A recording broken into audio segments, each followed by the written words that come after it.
Greetings everybody, I'm headed to Boston, Massachusetts for the first time. I've heard so much about the city's rich history and charm, and I can't wait to explore on my leisure trip. So stay tuned to hear about the head of the Charles Regatta, Harvard, James Beard food, and so much more. After watching stunning runway views, I get checked into my hotel at Hyatt Regency Boston.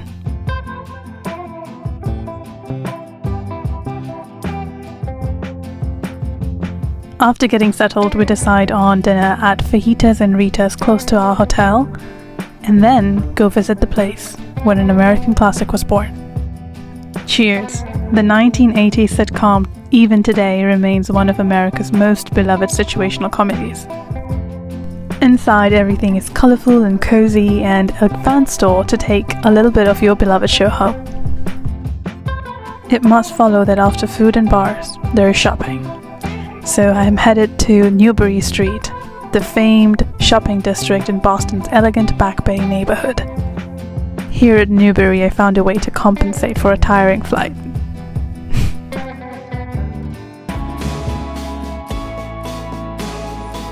Day 1. Today is when the real exploration begins.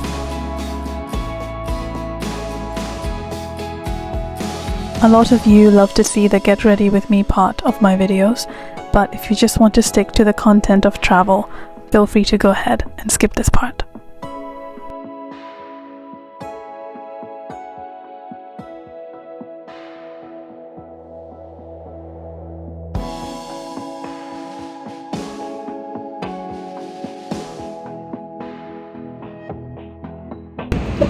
Okay, so far, I do love it. Beautiful weather, it's really nice here. Nothing better than starting the day off right with a James Beard finalist baker and pastry chef's bakery, sofra. I learned that sofra is a Turkish word that means a picnic, and I felt like I was having one. I felt very productive knocking out work, holding my house-made halwa latte. And after that, it was time to go to yet another James Beard award-winning restaurant here at Time Out Boston Market. Gogoya is a concept from the Boston-based husband and wife duo. The restaurant is known for their crispy nori sushi tacos and bento bowls. Now that I was fed and happy, it was time to unwind. Before my visit, I'd been reading up about Boston's incredible history and how it played a huge role in the American Revolution.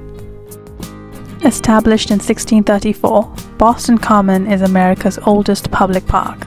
The Puritan colonists purchased the land rights to the Common's 44 acres from the first European settlers of the area.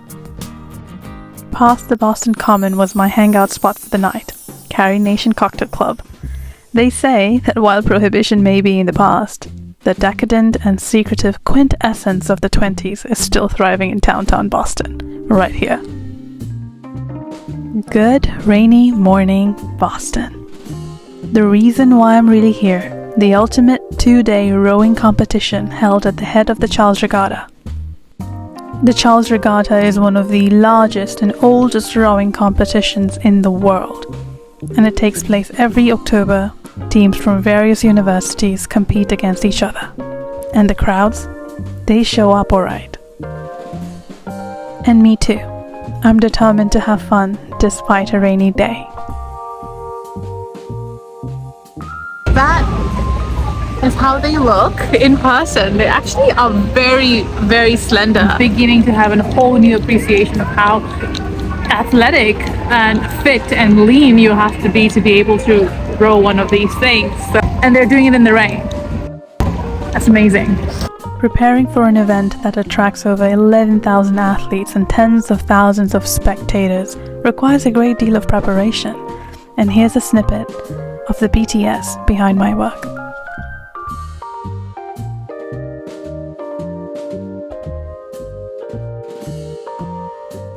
And how do I decide to reward myself after a hard day of work and rainy weather? Well, the answer is lobster roll. If you do nothing else in Boston, please just do this. It was absolutely everything worth the rave. Day 3 in Boston is looking nice and sunny, and here's my get ready with me routine.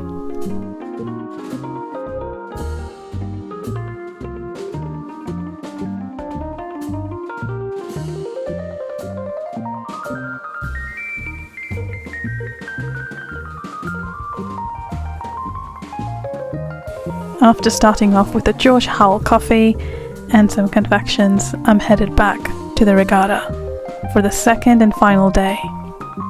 I think today I'm actually going to really appreciate the regatta. You see that a lot of them are rowing with the same kind of spirit that they had yesterday, if not more, because of the windiness, and that's an added challenge today.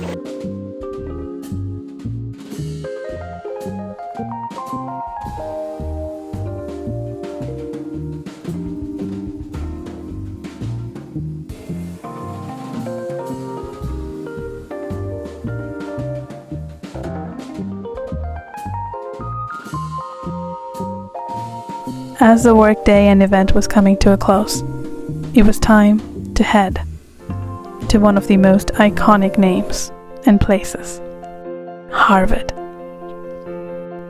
Did you know that Harvard University is the oldest institution of higher learning in the United States, founded in 1636, and one of the 8 Ivy League schools? Harvard was named after the Puritan minister John Harvard, who left the college his library of books and half of his estate. Today, Harvard has educated 7 US presidents and some notable literary figures of our time. The best part is that the city at this time is just so resplendent with the fall colors. It just makes everything pop.